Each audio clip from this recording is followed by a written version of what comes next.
Hey YouTube. So before I get into this, oh, hello. Before I get into this, I would like to apologize in advance to Preach. I tried to get in contact with you before I made this video, before I did this reaction and used your footage without permission. Um, but I guess that fell through the cracks because I'm literally a nobody. I have no uh, previous videos. This is literally my first one, and I don't know. I guess my messages and stuff fell through the cracks, and my comments on your videos dropped to the bottom because um, they're not getting any upvotes on your on your page. So um, I guess it's better to ask for forgiveness rather than permission in this situation because I feel like there's a lot of this argument is quite one-sided at the moment. So I'm going to add my voice to it. Hopefully, uh, engaging in some respectful back and forth. Uh, Here we go. And then Blizzard says to you, yeah, okay, that's going to cost you your favorite theme transmog. It's going to cost you your favorite theme zone. Oh my god. Okay. So I haven't actually seen this video yet. I've been told to watch it because um, apparently I'm going to have some problems with it. Um, and I just looked at the title, Could Your Choice Become a Shackle? And I get the sense that I'm gonna have some things to say about this. I watched his video before this that Preach made. Um, yeah, there was some issues with that, but let's get into it. It's going to cost you your favorite stories. It's Just going gonna to cost sip you some already hot leveled tea. soulbinds. You're going to start again, even with catch-up mechanics. And it's going to cost you all the progress you already made inside that system of the Sanctum. That's not You true. really think the average player base is going to be okay with that when that reality sets in on them? Yes, because that's not the reality. Sorry. Holla ballers, it's Preacher, and to kind of cap out this conversation before the beta gets going, it's been a flurry of activity over the weekend. Lots of attention coming my way. I'm sorry I can't respond to everybody. Huge amounts of DMs, like Oh, paragraphs that's and okay. paragraphs of stuff have been sent at me I with understand. solutions and fixes and all this kind of stuff. But we're not there. We've put out our feelings. We've let Blizzard know. But a big question a lot of people ask me is, one, do you think they're going to change this? And if so, when? Is it Yes, they are going to change it because of the deluge of anger and resentment that they're going to get from your community and Asmongold's community, uh, and it's based on a reality that isn't even here yet and doesn't even exist potentially, and will maybe never exist because we don't know how the shifting system is going to work. We don't know how you're going to be able to change between covenants.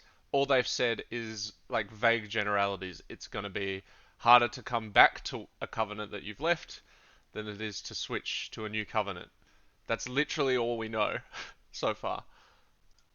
going to be a repeat of, say, Azerite Armor, where it's like 8 point, all the way up until 8.1, they were really still doubling down on it and hammering down on that. We're going to make this work. And then they're like, oh, okay, it's not going to work. And even up until 8.2. Is it going to be like the legendary system where we don't find out until like a month later into the game that, they've soft capped it and all the farming you've done has not been worthwhile? All these kinds of things. Or are they going to maybe do something during the beta? My hope, of course, is that they do something during the beta. But realistically, depending on how many people get into the beta, the likelihood is this is. I do think this is going to change. First of all, I do think they're going to get Yeah. rid of this. I'm going to expand on that shortly. But Yeah, it's going to change from a completely incomplete system. Yeah, it'll change. They'll add some stuff to it.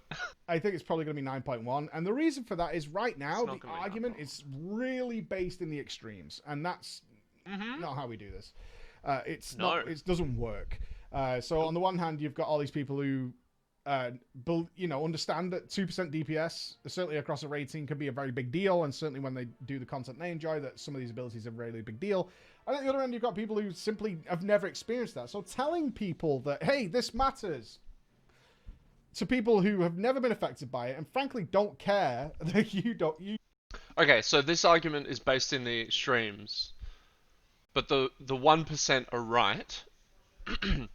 It's just that they can't communicate that to the 99% because they don't care, which is garbage. Obviously, things that affect the 1% trickle down to everyone else. I'm a heroic raider, and yet I like to make sure that my character is maximized and that I'm playing to the best of my ability. In fact, the whole game for me pretty much is making sure that I'm top of the DPS meter every time. And if I'm not doing that, then I feel like I'm failing at the game, and I try and succeed at the game, right? And I feel like a lot of people are like that. Um, but saying that the argument is based in extremes, and then saying that the top end is right and that they just can't communicate their woes to the rest of the player base, and that's why the rest of the player base doesn't get it yet. That's insane. That is falling into the trap that you've outlined beforehand. It's like saying there's a hole there, be careful of the hole, and then falling directly into the hole. Deal with it isn't going to work. It doesn't work. They're not going to experience it. Just as we at the top end can't really understand how somebody would be okay with being much weaker. That makes no sense to us. So you've got these two things at the very extreme ends of the player base trying to shout at each other. But of course, Blizzard isn't going to change anything for those ends. They change it when the main body gets affected. I mean, we've got historical precedent for that all the way through. In the Burning Crusade, they didn't upgrade the Karazhan loot, despite the fact the raiders who were there like capped and in there like day one are telling them, hey, this loot is worse than blues from dungeons. It wasn't until the main body got in Karazhan, who had been farming their dungeons in order to start raiding, and then they got in there and they were like, whoa, what the hell? This Karazhan loot is really bad. And then Blizzard changed it, and it was a long time after. We deleted. Yeah, but let's note that this is comparing apples and oranges. Just quickly, I mean, I see his point, but like comparing loot that's bad, that's literally just a matter of changing the box, changing what the loot does. That isn't a systems change. What you're proposing is a systems change. What you're proposing is something that is fundamental to the way that you play the game, rather than just buffing some loot. And disenchanted tons of items because they were worse than what we were currently wearing. Same through, say, even Kata. If we look through even WoD, BRF loot didn't really get... The decision wasn't made until it was also the normal and heroic raiders who were saying, hang on a minute, BRF loot is just no good. What the hell? And Azerite armor the same. It wasn't until everybody really got a grip with the Azerite... Okay, now you're onto something, because yes, Azerite armor was different. Azerite armor was a systems change, and it did take them longer than buffing the loot from the previous examples that you've outlined. The thing, though, is that there are differences in Blizzard's approach now that you have yourself noted. There is an alpha that is actually an alpha. Azerite armor wasn't iterated on at all in alpha or beta. They weren't listening to the community. They did like 14, 15 interviews in the last week. I mean, you yourself has said that this is a different Blizzard. I don't think it is a different Blizzard. I'm not that hopeful, honestly. I I don't think that they are going to make changes as quickly as everyone thinks that they will make them, but they are a different Blizzard. They, in the sense that they're different from the BFA Blizzard anyway. They are actually listening. They do have a process that seems to be, being actually actively worked on. So we'll see. But I don't think that it's fair to compare the Covenant system to Azerite armor. Armor, did Blizzard go, okay, yeah, maybe we kind of screwed the pooch on this one. So it's when the main body hits it. Now, the big question is, do I think the main body is going to hit this? And yes, and it's not being talked about enough, so I'd like to bring it up today before we get into the beta, because hopefully if people understand or resonate with what I'm about to say, then maybe Blizzard can go, yeah, maybe this isn't quite the right idea. I'll keep an open mind. Preach. Or they'll say, we thought about that and we don't really care, which is fair enough. But when is... Those are not the two options. The two options are not, I don't care, or I agree with you. The main body going to hit there this? Are more it's going to be options. after launch, more than likely, and it's probably going to be when the dust settles. And I mean by you're in your routine. So whatever pace you go at, doesn't matter, hardcore, casual, irrelevant. It's just whenever you hit your stride, and more people start hitting that stride of their end game, whatever they like to do. And the likelihood is that throughout the history of World of Warcraft, There's been a time where you've watched a video or you've played alongside somebody in a dungeon or you've been in a group with somebody or you've seen some of the open world and they're the same class and they're doing something different to you. And you've just thought to yourself, that looks pretty cool. Okay, but there's also moments when I've seen people of other classes who have done stuff different to me, and I've said that's pretty cool. Like the idea that um, I know what he's getting at here. He's getting at the fact that like everyone who plays the same class should be able to do the same things. Um, and introducing any more complexity than that is somehow a bad thing. Like it isn't. Just because that warlock can do something different to that warlock. I mean, we literally have that already in terms of um, specializations, right? It's just that you can freely swap between those specializations to a point. I mean, your gear isn't going to be optimized for those specializations, right? Um, if you swap between a demonology warlock and an affliction warlock, your stats are going to be all wrong. I mean, I just think that this idea that like Blizzard adding complexity to their game is a bad thing in the form of like separating players from each other with because of the choices that they make. I mean, it's I don't know. That seems like good game design to me. But anyway, might get into that That's later, I it. suspect. I'd like to mess around with that because I'm a shaman, he's a shaman. I'd like to do that. And that's where the first time ever in the history of WoW, the game is going to tell you, no, you can't. Not the first time ever in the history of WoW. It's just not. Classic WoW, you had to go back to a trainer and spend 100 gold or whatever it was to respec. This isn't the first time in the history of WoW. And also, before you say that that's not equivalent, it is equivalent because Ian has already said that you will be able to switch between covenants. It's just that switching back might be a bit more difficult. It is literally the same thing, right? Because in Classic, you could switch specs. It would cost you like 50 silver the first time. Switching back would have cost you a gold, etc., etc., and it kept building. Like, this is essentially the same thing. Now, what you can do is you can swap and go and try that out, but you're not coming back. Not without a massive, massive, massive hurdle. A massive, massive, massive hurdle? When has that ever been said?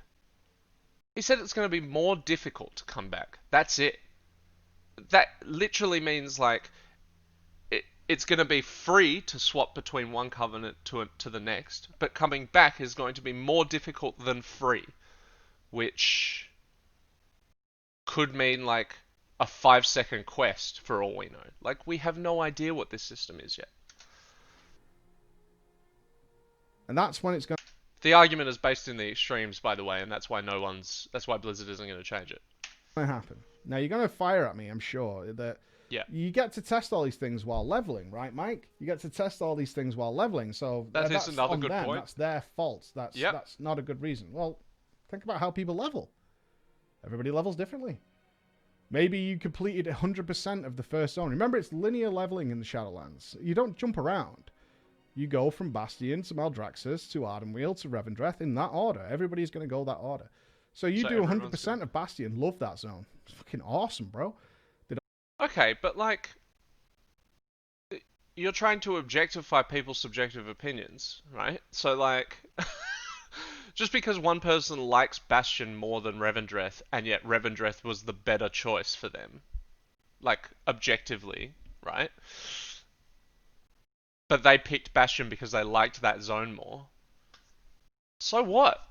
Ultimately, that is the counter argument. The counter argument is that they preferred something about the Bastion experience and therefore they want to spend more time there, so they pick the Bastion Covenant. Like, why is that such a bad thing? It's a bad thing for you because ultimately you want to pick the thing that is most aesthetically pleasing to you and it also be the most powerful. Now, if you're a mythic raider and you're in the top 1%, that has never been an option for you. It just hasn't. Again, think back to Classic where warriors are wearing like leather gear. They might really want to wear their like full might set or whatever, but they can't because they do more DPS in rogue leather. I mean, this argument is ridiculous. all the side quests and stuff, and then I got sent off to Maldraxxus. Ugh, didn't like it. So I did the story campaign as quickly as possible. What did that mean? I didn't really get to play around with the Necrolord ability that much. In fact, the truth of the matter is there are several of the Covenant abilities that don't even work in the open world. Mages have abilities like that. Priests have abilities like that. Just want to read this. Assault on an enemy's mind, dealing shadow damage and briefly reversing their perception of reality. For a period of time, the next damage they deal will heal their target. You're telling me that doesn't work in the open world? Mage self-healing doesn't work in the open world? Have you ever leveled a mage, mate? They just don't work. Like, you can try it, but the chances are you're going to think it's pretty shit because it doesn't work. It doesn't do anything. So It does do things, though. It does. You're misconstruing the facts here, which is annoying. Like, yeah, it might not be as powerful as the next Covenant ability, but it does do something. And saying that players aren't going to be able to perceive that effect because it is not as powerful is basically you're calling the player base stupid, which there's an argument for, but like I don't I don't think that that's the way to appeal to your target audience and get them to like join this mass that is going to overthrow Blizzard and make them change this system. you're going to skip past it and say, well, that's not why I'm going to do it. Maybe you are a tank, but you like to level as DPS. Plenty of people do that as well. So you never really got to try out that ability in tanking. And I know some of you will go, well, that's your fault. You're supposed to check out all these things and do all these checks and balances before you move on. It's like, this is a game, and I like to level how I like to level.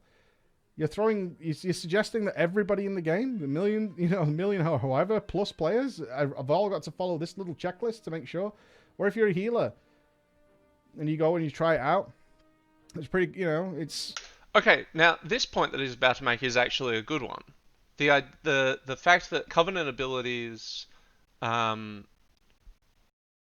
very good for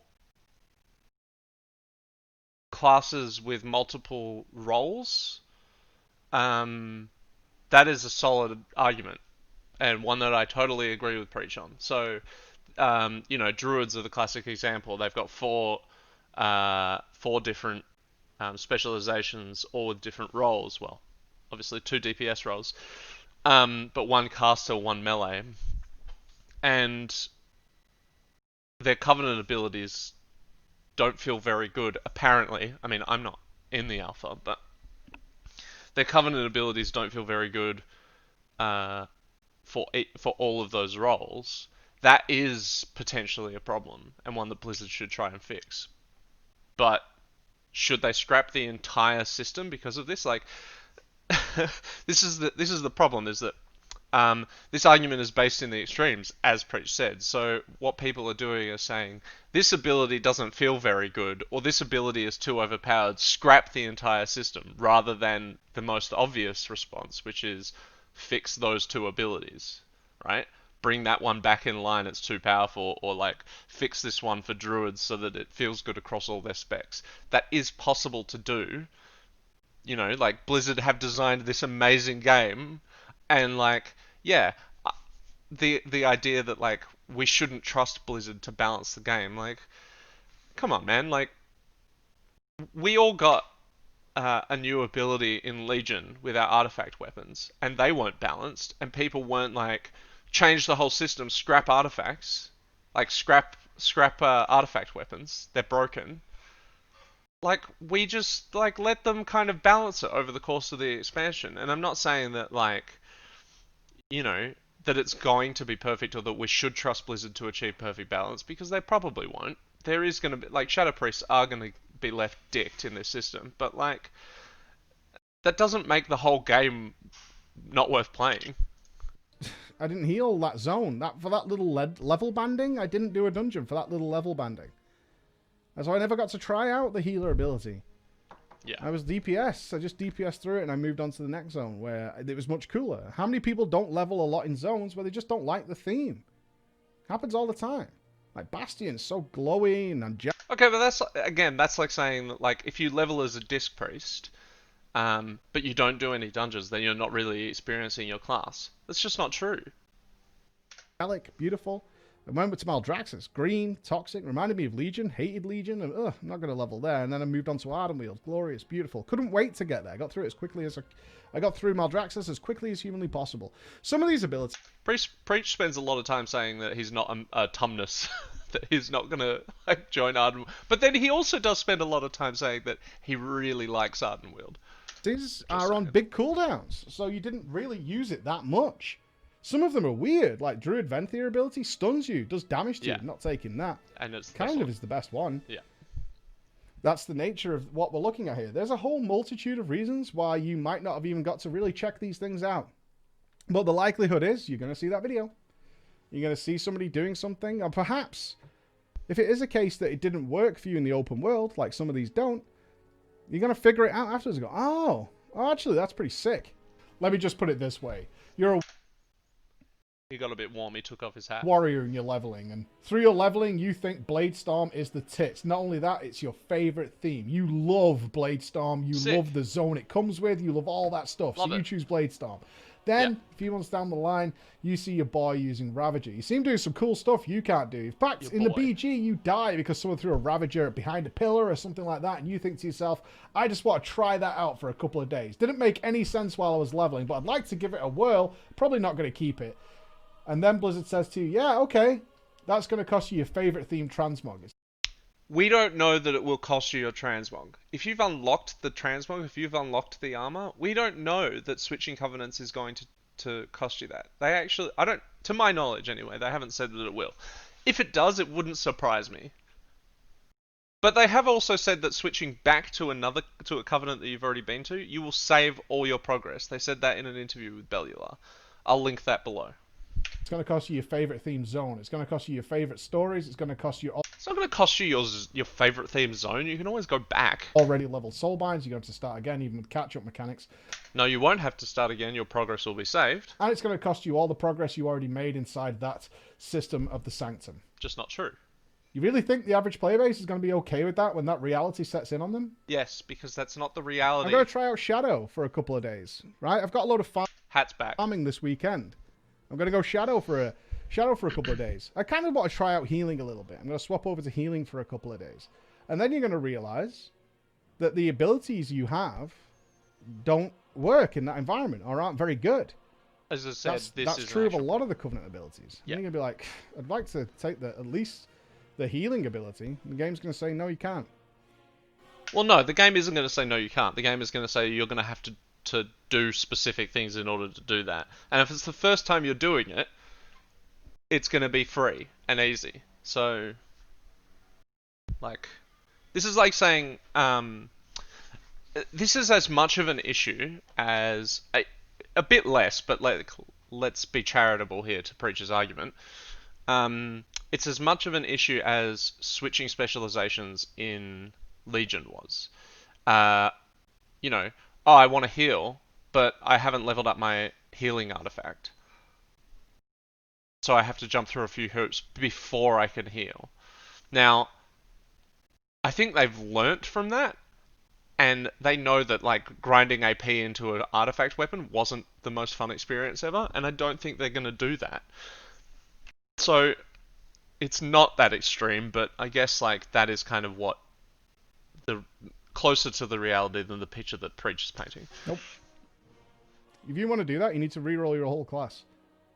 For real. What? No, you don't. If you want to spend an extended period of time with that without having to drop it and then come back to the other one by Monday and overcome this massive hurdle, that's really a re-rolling thing. And Blizzard's trying to sell... No, it's not a re-rolling thing. It's not a re-rolling thing, Preach. Relax. Like, we literally don't know how difficult it will be to switch between these things. Yes, you are not going to be able to enter a raid and switch between Ardenweald and Venthyr between bosses. That is true. And you probably shouldn't be able to either. This is a subclass? It's not. The soulbinds are nearly entirely passive things. They're nothing compared to a class. Half of your class is passive things. half of it, and it doesn't matter what class you play in World of Warcraft, half of it is passive things. Half of it is your mastery and what that does and how that interacts with the rest of your stats and the procs and all the rest of it that you generate. Uh, Half of your class is passive. If you're playing a Frost Mage, yes, you're spamming Frostbolt and Ice Lance, but like half of that is your like Brain Freeze procs, right? I mean, saying that this isn't a subclass, look, there's an argument to be made there because I mean, look, it is not a class. You're not picking another class. I mean, Ian has compared it a lot to like the character creation screen where you pick your race and class, but I think that's misleading. However, it kind of is a subclass. Like you are picking a thing to devote yourself to that adds abilities and player power to you, but like not in the same way that a whole class would. It is similar to a subclass. Abilities and passives are not a class. A couple of abilities and The difference passives between a is mage and a somewhat nearing half of a class, which I would classify as a subclass. warlock and a rogue is not two spells and some passive abilities. It's not true. No matter how the marketing is really quite infuriating on this because it's just not true. Do we really want to be throwing allegations of what's true and not true here?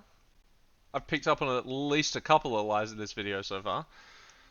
Look, a class is a collection of abilities and passives. What they're offering you in a covenant is two abilities and a collection of passives. That seems like it could be categorized as a subclass. You have to pick between four of them for each class. Sounds a bit like a subclass. Not a class, but a subclass. Most people are going to look at the abilities, right? And I know a lot of people are like, oh, don't Sure. say most people, but what's the big standout thing from all the covenants that you see in the open world in gameplay? It's the abilities. Well, and the Some whole people are going to see aesthetics of that the giant transmog. paladin, Venthia, Death and Decay, and be like, whoa, what is that? I kind of want to just mess around with it. I don't want Sure. it forever. I just like to play with it. Death Knight's Abomination Limb. Is it the most practical out of the bunch? No. Could it be fun for a weekend or so? Yeah. Do I want it forever? No. But I'm a Death Knight. I'd certainly like to enjoy what's on offer for Death Knights. I've leveled my Death Knight. I've geared my Death Knight. I don't want to make a second Death Knight to try out that one spell. I didn't get... So don't switch covenants.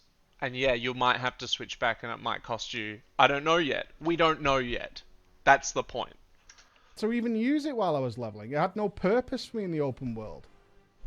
But over there, that looks really fun. Oh, come on. A Death and Decay didn't have any purpose for you in the open world? This idea is ridiculous. Even the most seemingly useless example that he could come up with, the mage self-healing ability, has uses in the open world. That's when it's going to hit the main body, and that's when it's really going to fall down for me, is when the majority of the player base is just wants to have some fun and just looks at something that their class can do, and the game is going to be telling them no. Unless you commit to it. It's like, well, I don't know if I want to commit to it. I've no idea if I want to commit to it. I saw a cool stream where the guy was doing cool stuff with it. So, okay, I'll swap and I'll commit. I'll go over to it. Okay, I tried it out for a week. Yeah, it was fun. I could do some really silly stuff, but honestly, I chose my first ability because I find it the most fun. So I kind of like to go back to it now. Oh, I've got to do some sort of immense hurdle to do that? Why? We don't know if the hurdle is going to be immense again, but I mean, this imaginary player that he's come up with, who is like so non-committal that they're paralyzed by choice between four things. Too bad, right? Like, ultimately, you've made bigger choices in the past. There are more than four classes. You managed to choose one of those. I mean, this is insane. Yes, I probably will, on my main, choose one covenant and then swap between those covenants when I get more information about them uh, and find out which one is more powerful, or like say I just want a change of aesthetic at some point, right? That will probably happen.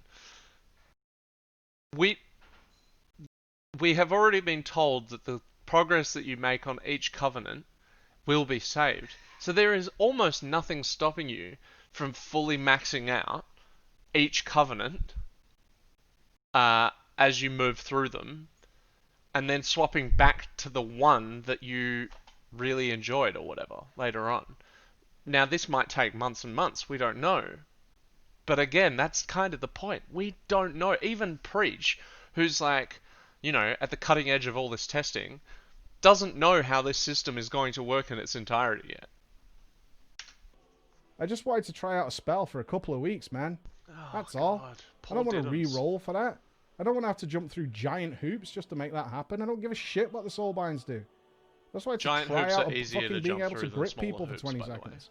I wanted to try out buffing my friend because I'm a priest and I can make him do crazy damage for a little period of time. That sounded like fun. I just wanted to goof around with it. Do I want it all the time? No.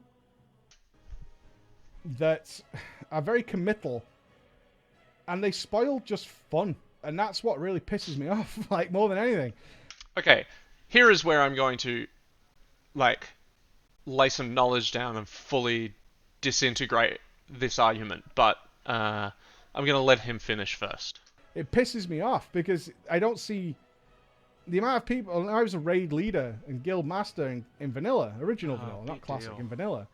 And my healers came to me and they're like, "Yo, I want to do some farming, so I really want to goof around on enhancement this weekend. Is that cool? Because I don't want to heal this weekend." I'd be like, "Yeah, cool." And they just tell me they had a great time just messing around. Do they want a main enhancement? No, not at all. And you got to say, you can still do that. You can still do that. Some of the abilities are so bad for enhance, but great for resto that it's practically a dead button on enhancement. Okay, but I said I would let him finish. One dead button on a class does not make that entire class not fun. That's not fun. It doesn't matter if you're okay and you can get through things and you'll be fine. When you're messing around on enhancement because you've got farming to do, it does mean that it is okay. You only have to be okay. Messing around on enhancement does it mean he just said that person wasn't rating as enhancement.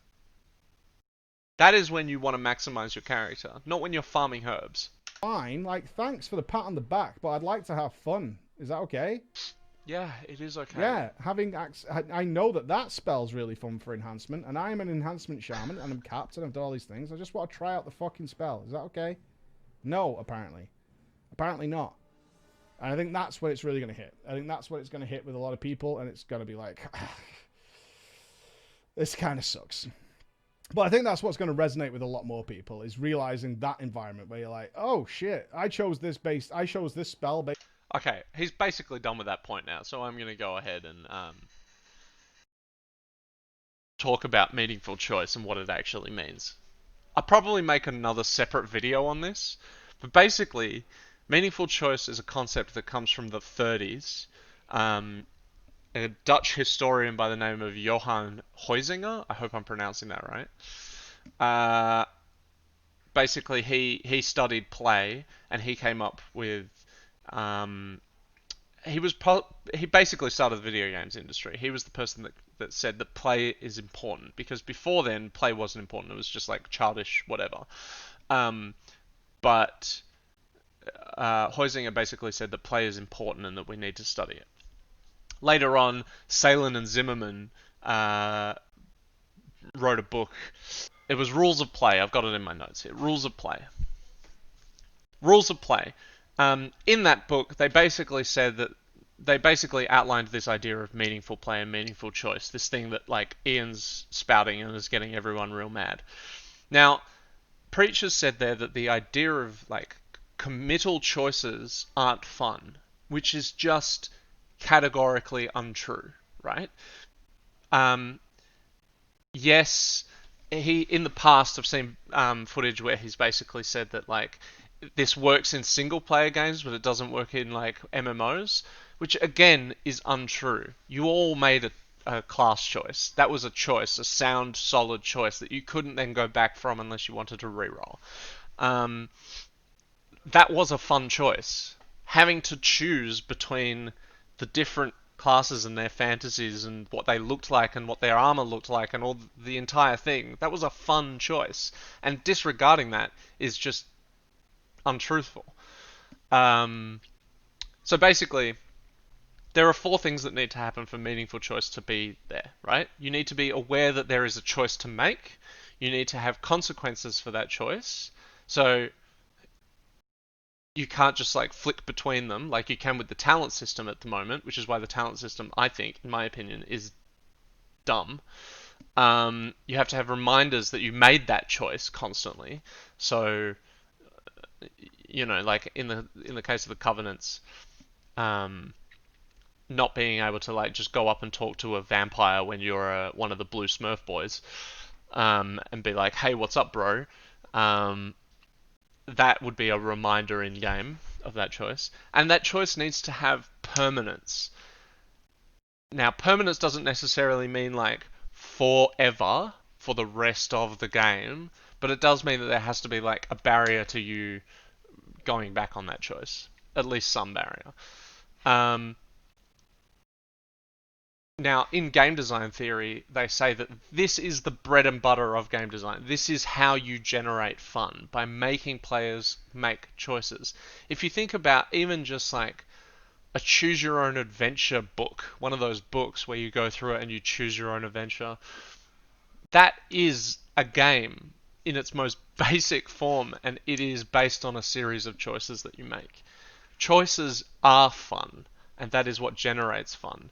And this idea that committal choices in a video game aren't fun is just categorically untrue and disproven by like literally 50 to 80 to 90-year-old communications and cultural studies theory, that has stood, the test of time. Based on leveling, but the other one looks really fun, so I want to go over to that. Okay, I'll drop my covenant. I'll move over to that one. Oh, it's not actually that good. How often have we done that? How many people have used a boost on a class that they thought was really fun and then didn't end up even playing it hardly? They logged in and they're like, it's Yeah, not so actually what? They that made the fun wrong compared to choice. what I They thought it was went going and to be. I'm played going to go another. back to the one originally. Yeah, they went and played another class that they did enjoy. That's the game. That's when it's going to hit, man. Anyway, beta's coming. Beta's coming. I don't get why anybody champions this system. Like, I really Okay, don't. when you say that the argument is based in the extremes, and that's why nothing is gonna like progress, and then you make an argument that is based entirely in the extremes and tell everyone that if you're on the other side of you're wrong,